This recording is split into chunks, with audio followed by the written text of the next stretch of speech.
Hello student, आप सभी को इंडियन एजुकेशन में स्वागत है। और आप लोग को पढ़ाने के लिए लाई हूँ क्या तो मेरु द्रव का परीक्षण के बारे में पढ़ना है। किसमें तो मेरु रज्जु को। तो देखिए, आप सभी वीडियो अच्छा लगे तो वीडियो को लाइक और सब्सक्राइब जरूर कीजिए। क्लास एमएलटी और डीएमएलटी मेडिकल लैब टेक्नीशियन और डिप्लोमा कोर्स से पढ़ाने जा रही हूँ। तो आज क्या पढ़ना है, पैथोलॉजी जाँच विज्ञान में चैप्टर 22 में क्या पढ़ना है तो विभिन्न शरीर द्रव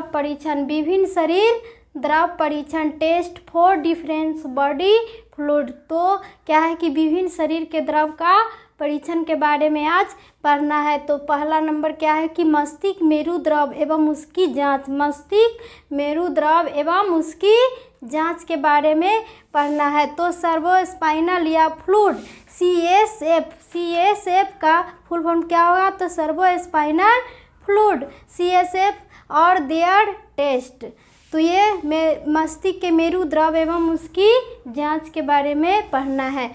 तो मस्तिष्क एवं सुषुम्ना रज्जु, मस्तिष्क एवं सुषुम्ना रज्जु स्पाइनल कॉर्ड के ऊपर, जो मस्तिष्क की सुषुम्ना रज्जु होती है उसमें स्पाइनल कॉर्ड के ऊपर चिपकी रहने वाली झिल्ली, चिपकी रहने वाली कौन तो झिल्ली होती है जो क्या है तो पाइमेटर तथा एरिकोनाइड। जो पाइरीमेटर या एरिकोनाइड मेटर के बीच के स्थान में स्थित, बीच के स्थान में क्या होगी तो वो स्थित पानी जैसा साफ और रंगीन एवं हल्का सा क्षारीय होता है।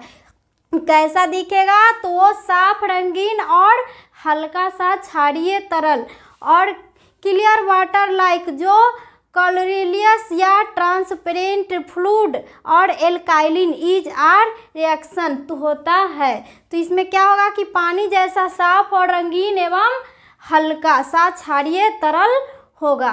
तो जो मस्तिष्क एवं सुषुम्ना रज्जु, जो मस्तिष्क एवं किसमें तो सुषुम्ना रज्जु की चोटों से रक्षा करेगा, जो क्या करेगा तो मस्तिष्क की सुषुम्ना रज्जु की चोटों से रक्षा करता है तथा मस्तिष्क के ऊतकों से पदार्थ के स्थानांतरण, और मस्तिष्क में जो ऊतक होती है वह पदार्थ के स्थानांतरण के लिए एक माध्यम के रूप में कार्य करता है। और जो टिश्यू होती है जो क्या होगा कि माध्यम के रूप में ही कार्य करेगा, स्थानांतरण और माध्यम के रूप में ये कार्य करेगा।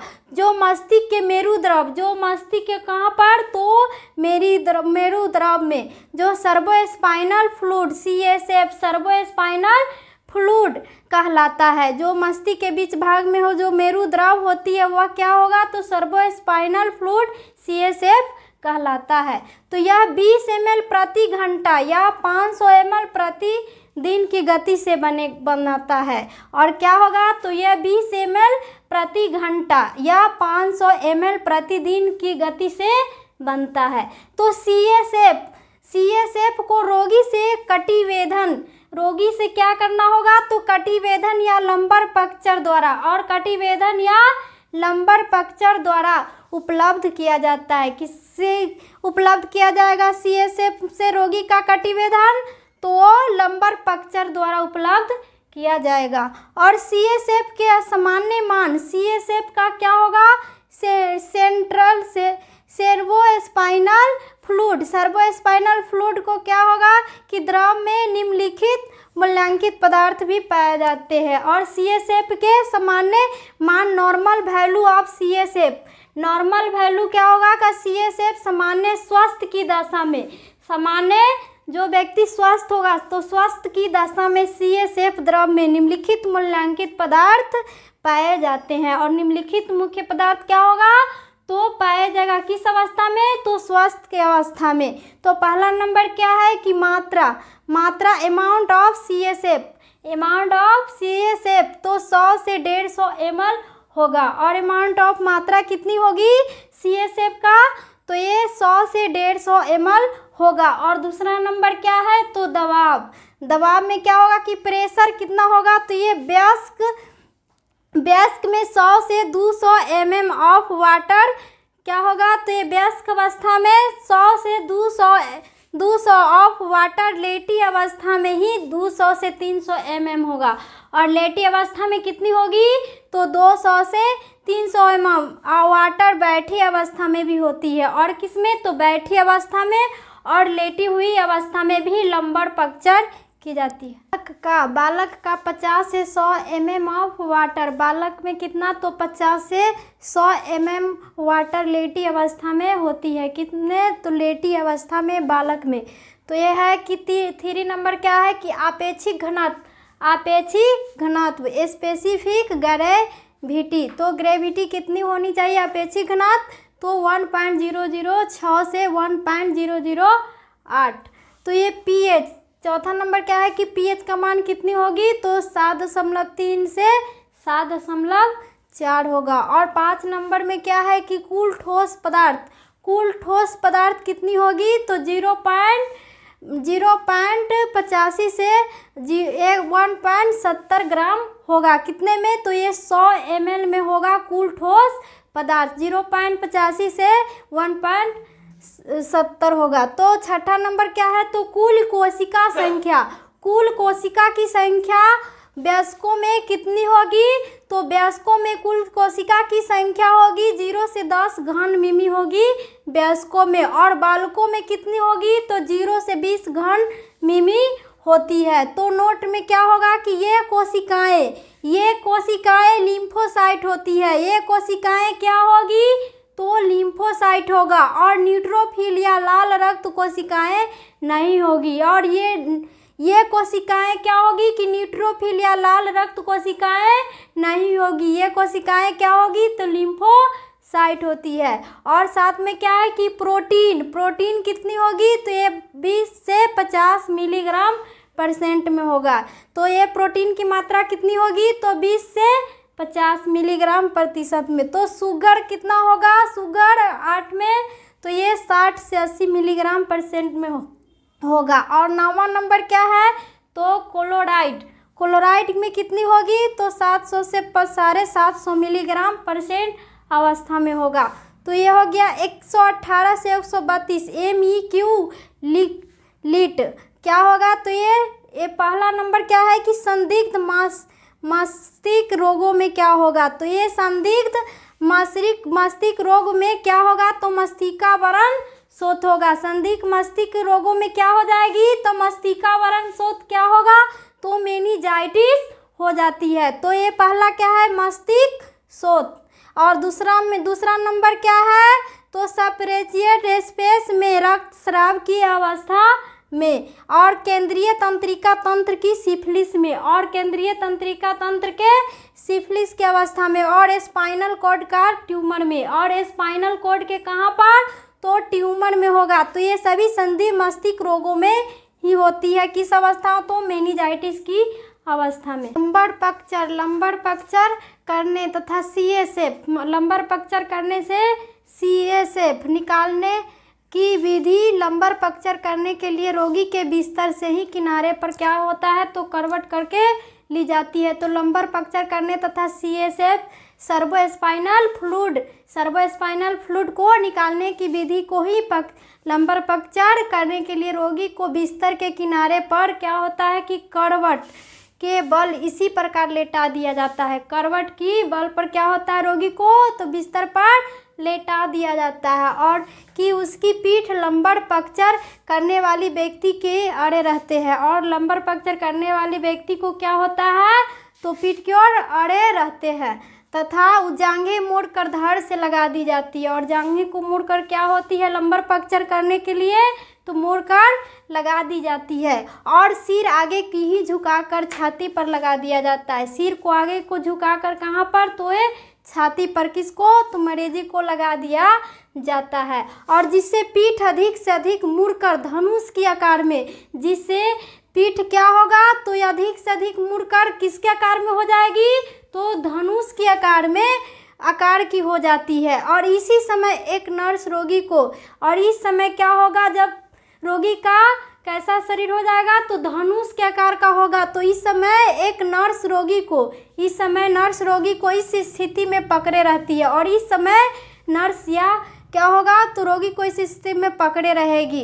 तो तत्पश्चात पीठ के निचले भाग को स्पिरिट से, और पीठ के निचले भाग जो होती है उसको क्या करेंगे, तो स्पिरिट से साफ करके उस पर टिंचर आयोडीन पेंट कर दिया जाता है। और उसके पीठ पर किसका पेंट कर दिया जाता है, तो टिंचर आयोडीन पेंट कर दिया जाता है। अब चिकित्सक साबुन से अपने हाथ धोकर स्पिरिट से, अब चिकित्सक क्या करेंगे, तो अपने हाथ को स्पिरिट से, हाथों को जीवाणु रहित कर रबड़ के दस्ताने पहनकर स्टेरिलाइज लंबर पंक्चर करेंगे। और दस्ताने पहन कर ही क्या करेंगे चिकित्सक, तो लंबर पंक्चर करेंगे।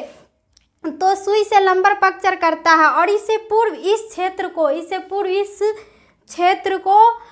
5% प्रोकेन हाइड्रोक्लोराइड, 5% कौन, तो प्रोकेन हाइड्रोक्लोराइड का इंजेक्शन लगाकर, और क्या होगा कि 5% प्रोकेन हाइड्रोक्लोराइड का इंजेक्शन लगाकर शून्य कर दिया जाता है। और क्या होगा, तो इसको शून्य कर दिया जाएगा। और चिकित्सक स्टेरिलाइज लंबर पंक्चर सुई को सीधे शरीर में, क्या होगा कि lumbar puncture sterilise lumbar puncture सुई को सीधे शरीर के मध्य रेखा कटी प्रदेश की चौथे इंटरवर्टिब्रल स्पेस के स्तर पर निवेशित करेंगे।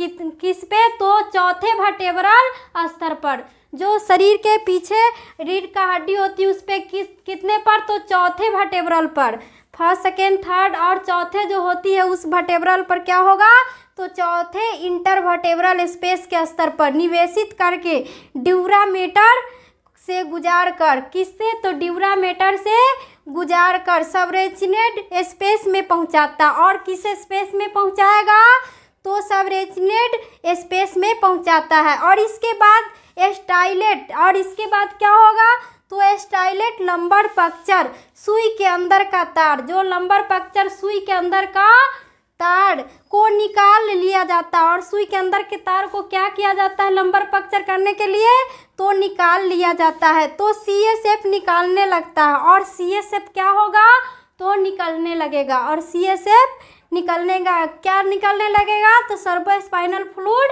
निकलने लगेगा।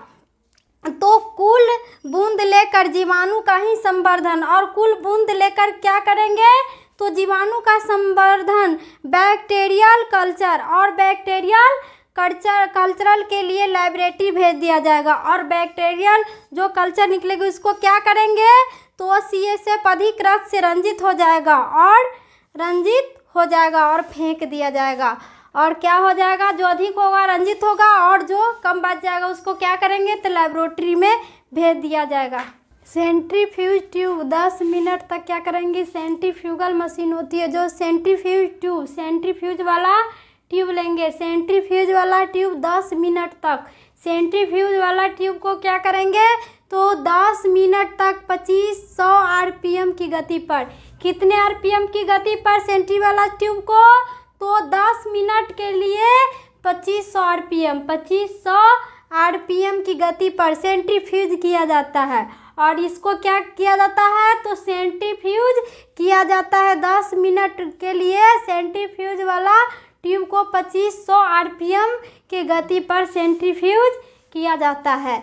तो तल छट के 3 समयर तैयार किए जाते हैं, और तल छट के भी 3 समयर तैयार किए जाते हैं। तो पहला क्या है कि एक को ग्राम स्टेन से, पहला को किस स्टेन से, तो ग्राम स्टेन से तैयार किया जाएगा। और दूसरा में क्या होगा, तो दूसरे को एसिड फास्ट स्टेन से अभिरंजित, दूसरे को कौन स्टेन, तो एसिड फास्ट स्टेन से अभिरंजित किया जाएगा। और तीसरे नंबर क्या है, तो तीसरे को रक्त कोशिकाओं को विभेदन गणना के लिए किया जाएगा। और तीसरे का किससे, तो गणना विधि से किया जाएगा, विभेदन की को रक्त कोशिकाओं की गणना विभेदन से किया जाएगा, काउंट करने वाले विभेदन से किया जाएगा। तो ये हो गया गणना से, ये हो गया क्या, तो सेंट्रीफ्यूज तलछट के समयर तैयार कैसे किया जाता है।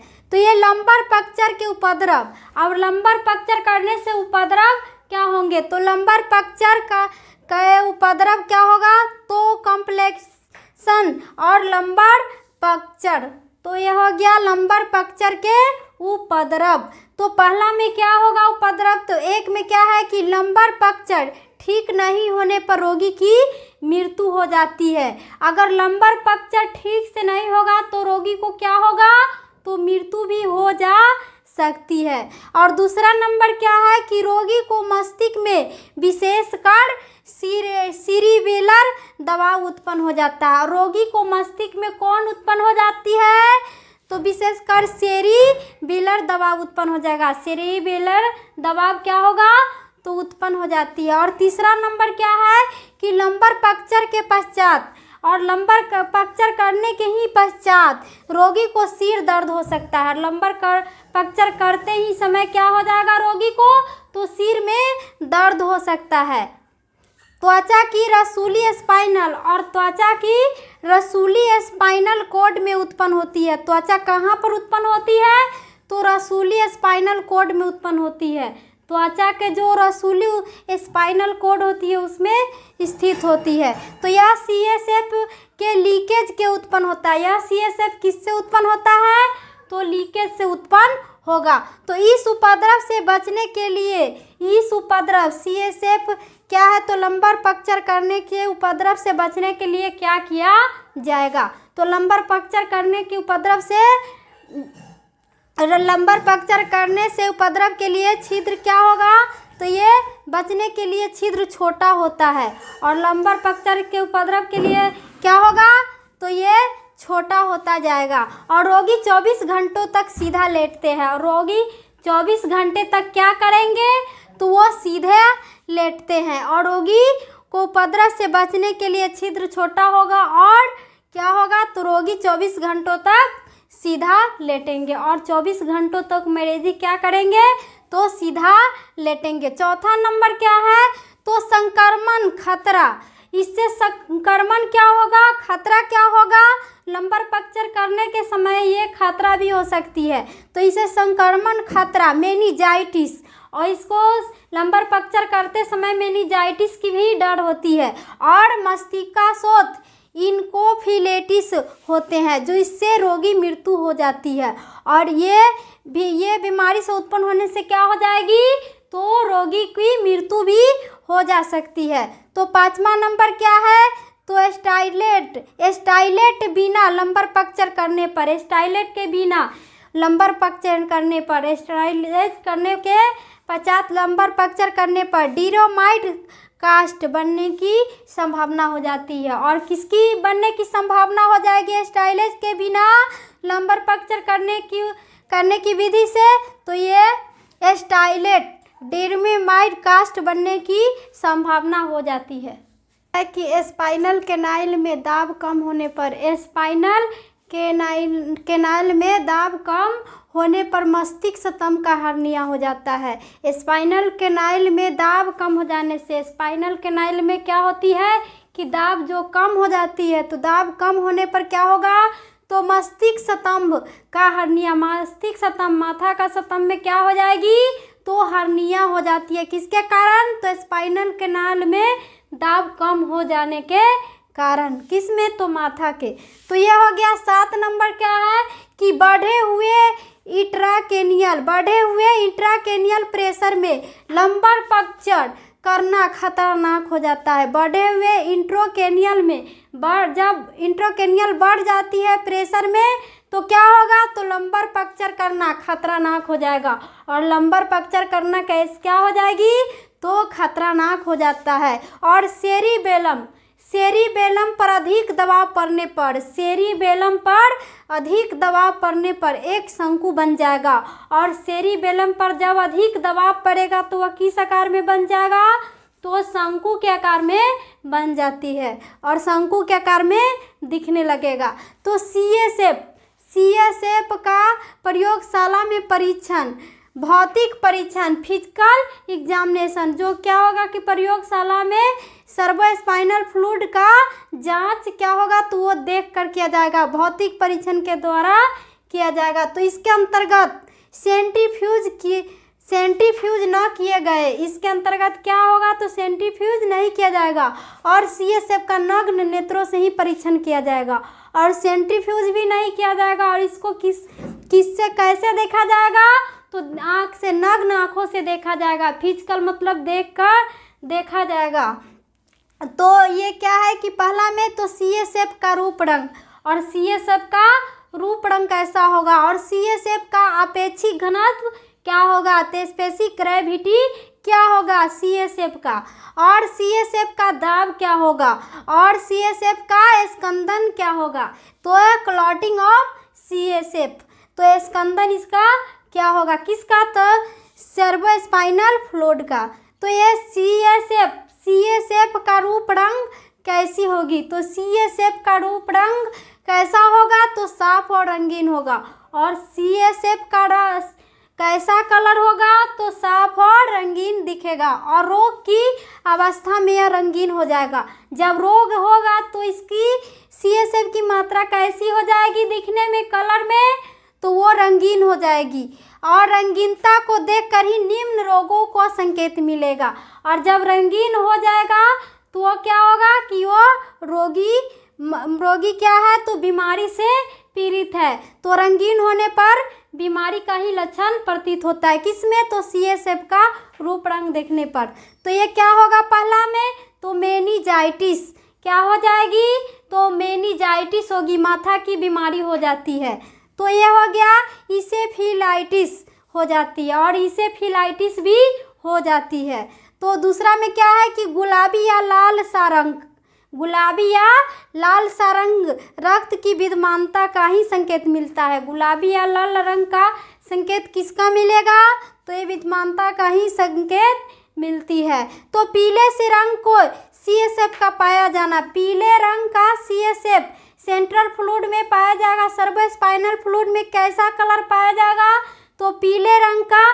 तो वो किस बीमारी से पीड़ित होगा, तो बिलिरुबिन हीमोग्लोबिन बीमारी होगा। और किस बीमारी होगा, तो हीमोग्लोबिन का बीमारी होगा। कैसा कलर CSF में, तो पीले सा होने पर हीमोग्लोबिन की बीमारी होगी। और दूसरा नंबर क्या है, तो CSF का आपेक्षिक घनत्व रेफ्रैक्टोमीटर, CSF का आपेक्षिक घनत्व किसके द्वारा होगा, तो रेफ्रैक्टोमीटर द्वारा ही किया जाएगा। CSF का आपेक्षिक मान किसके द्वारा निकाला जाता है, तो रेफ्रैक्टोमीटर द्वारा ही निकाला जाता है। क्या है, तो CSF दाब, तो CSF प्रेशर, CSF दाब को कितना होना चाहिए, तो CSF का दाब तो 70 से 150 मिली जल की सतह होता है। 70 से 150 मिली किस में होती है, तो जल की सतह में होती है। किसका, तो ये प्रेशर CSF की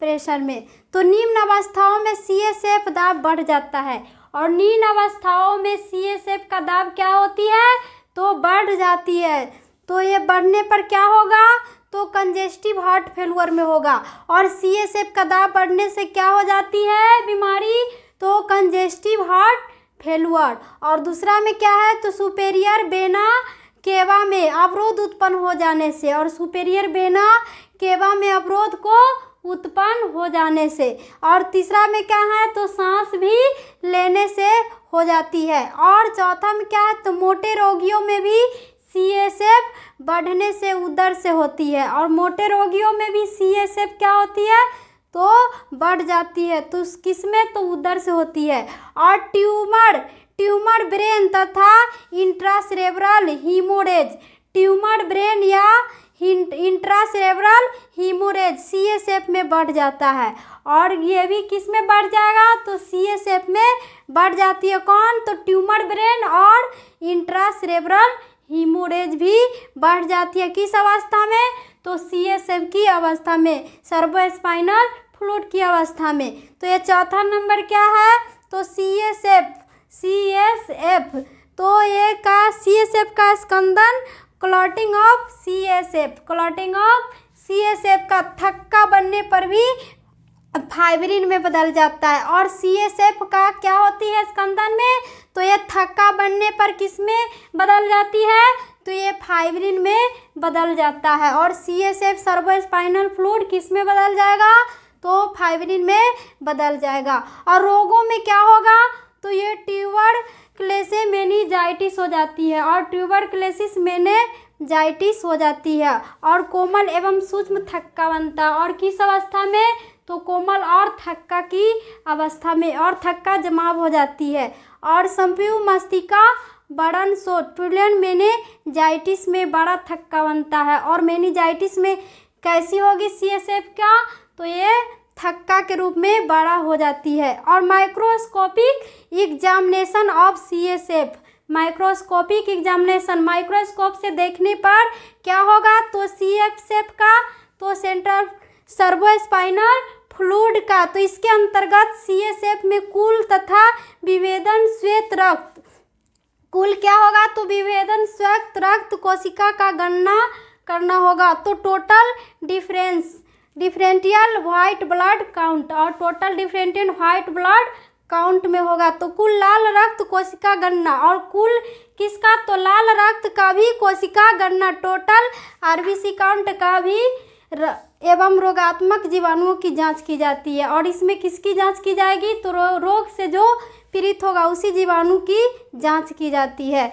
तो किस में? तो सर्वोस्पाइनल फ्लूइड की अवस्था में। तो थक्का देखने के लिए अब क्या है कि थक्का देखने के लिए संपूर्ण CSF का अर्थात सेंट्रीफ्यूज न किए गए, और सेंट्रीफ्यूज न किए गए CSF का अथवा ट्यूब नंबर 2 में ही सेंट्रीफ्यूज किए गए, और ट्यूब दूसरा में क्या होगा? तो ये सेंट्रीफ्यूज किए गए CSF के ऊपरी भाग का ही प्रयोग किया जा सकता है। और सेंट्रीफ्यूज करने पर जो ऊपरी भाग आती है वह उसका क्या किया जाएगा? तो प्रयोग किया जा सकता है। पंक्चर करने तथा CSF, लंबर पंक्चर करने तथा CSF निकालने की विधि। लंबर पंक्चर करने और CSF सर्वोस्पाइनल फ्लूइड को निकालने का क्या है? तो विधि करना है। तो ये क्या करेंगे? तो ये सर्वोस्पाइनल फ्लूइड से द्रव कैसे निकाला जाएगा? तो ये क्या किया जाएगा? तो इसमें वर्टेब्रा होती, जो शरीर क्या होती कि मानव के शरीर में जो पीछे रीढ़ की हड्डी जो वर्टेब्रा होती है, तो वो वर्टेब्रा क्या होती है? 1 2 3 4 ये सभी वर्टेब्रे होते हैं। तो ये वर्टेब्रे में क्या है कि चौथे वर्टेब्रे से द्रव लिया जाता है। किससे लिया जाएगा? तो चौथे द्रव से ही वर्टेब्रा, पीठ के चौथे रीढ़ के हड्डी से ही वर्टेब्रा से लिया जाता है। तो स्पिरिट से साफ कर दिया जाएगा, और स्पिरिट से क्या किया जाएगा? पीठ के हड्डी के चौथे वर्टेब्रे को तो टीचर आयोडीन पेंट कर दिया जाता है, और इसको टीचर आयोडीन से इसको पेंट किया जाता है। और साबुन से हाथ धोकर क्या करेंगे? तो ये सुई लंबर पंक्चर करेंगे, और सुई से लंबर पंक्चर करेंगे। और 5% क्या करेंगे? प्रोकेन हाइड्रोक्लोराइड इंजेक्शन लगाकर सुन कर देंगे, और इसको क्या करेंगे? तो सुन वाले सुई देकर इसको सुन कर देंगे। तो ये सुन करने के बाद क्या होगा? तो ये थक्का चौथे इंटर वर्टेब्रल के स्तर से उसके बाद निवेशित किया जाएगा। और चौथे जो वर्टेब्रल 1 2 3 4 ये चौथे वर्टेब्रल है, जो चौथे वर्टेब्रल में क्या होगा? तो थक्का बनकर स्तर उसके बाद निवेशित होगा। और ये क्या है कि स्टेरिलाइज टेस्ट ट्यूब में रखेंगे, और स्टेरिलाइज किया हुआ टेस्ट ट्यूब में क्या करेंगे? तो इसको रखेंगे। तो ये इसको वाइट ब्लड सेल में इसको गणना करेंगे। इसके बाद क्या करना होगा? तो स्टेरिलाइज ट्यूब में डालकर उसको गणना करना पड़ेगा। तो गणना करने पर क्या होगा? तो संवर्धन करते जब थक्का दिखाई देगा, संवर्धन करते कल्चर करते हुए क्या होगा? तो थक्का के रूप में दिखाई देगा, तो उसी भाग का प्रयोग किया जाएगा। और जब थक्का के रूप में प्रयोग किया आएगा तो उसको क्या करेंगे? तो वो प्रयोग करेंगे, और थक्का के दिखाई देगा तो उसी भाग को क्या करेंगे? प्रयोग करेंगे। तो इस प्रयोग किया जाता है। तो मेनिंजाइटिस, हर्निया, मेनिंजाइटिस, दर्द और बिलिरुबिन, मैचिलिया, हार्ट फेलुअर हो जाता है, मेटाफा और हार्ट फेलुअर भी हो जाती है। तो ये कल्चर करने पर थक्का बनने पर होगा, क्या होगा? तो मेनिंजाइटिस, हर्निया, मेनिंजाइटिस, बिलिरुबिन और दर्द या मोटापा भी हो जाती है, हार्ट फेलुअर होने लगती है। तो ये रंगीन होने पर मेनिंजाइटिस, रंगीन जब होगा, ये थक्का जो संवर्धन कल्चर किया हुआ वह थक्का के रूप में दिखेगा, तो वह जो रंगीन होगा, थक्का कैसे दिखेगा? तो रंगीन होने पर, रंगीन जब दिखेगा तो क्या हो जाएगी? तो मेनिंजाइटिस होगी। रंगीन होने पर मेनिंजाइटिस, इंसेफेलाइटिस या गुलाबी लाल रंग का विद्यमानता। और गुलाबी और लाल रंग की विद्यमानता होगी तो कौन बीमारी होगी? तो बिलिरुबिन। हीमोग्लोबिन 70 या 5 ml H2O बढ़ जाने पर क्या होगा? 5 ml H2O जल बढ़ जाएगा। 5 ml जल बढ़ जाने पर क्या हो जाती? कौन बीमारी उत्पन्न होगा? तो हार्ट फेल्यूर बीमारी उत्पन्न हो जाती है। किस में? तो ये होगा इंसेफेलाइटिस गुलाबी लाल रंग की विद्यमानता होने पर, पीले रंग का होने पर। तो ये बिलिरुबिन, हीमोग्लोबिन और 5 ml जल बढ़ जाने पर क्या होगा? तो हार्ट फेल्यूर होगा। 5 ml जल बढ़ जाएगा तो हार्ट फेल करने लगेगा, तो सुपेरियर वेनिक्यूलर हो जाएगी। तो ये हो गया क्या? तो ये हो गया स्टेरलाइज, जीवाणु मस्तिका वरण शोथ। जीवाणु मस्तिका वरण शोथ का ये चित्र हुआ। तो ये क्या है? चित्र नंबर गोनेरियल का प्रयोगशाला का संवर्धन। गोनेरियल का प्रयोगशाला का क्या है? तो ये करने वाला संवर्धन, ये विकर्ष हुआ। तो ये क्या है? ए बी स्टेरलाइज किया हुआ विकर्ष होगा, तो DEF का हो। तो ये क्या है? तो चित्र है जीवाणु मस्तिका वरण शोथ, बैक्टीरियल मेनिंजाइटिस। बैक्टीरियल मेनिंजाइटिस 3 सामान्य वृत्तों उनके बड़े रूप में दिखाई देंगे। 3 सामान्य किसके रूप में दिखाई देंगे? तो वृत्तों के रूप में ही दिखाई देंगे। तो यही क्या है? मस्तिका वरण शोथ का ये स्ट्रक्चर है।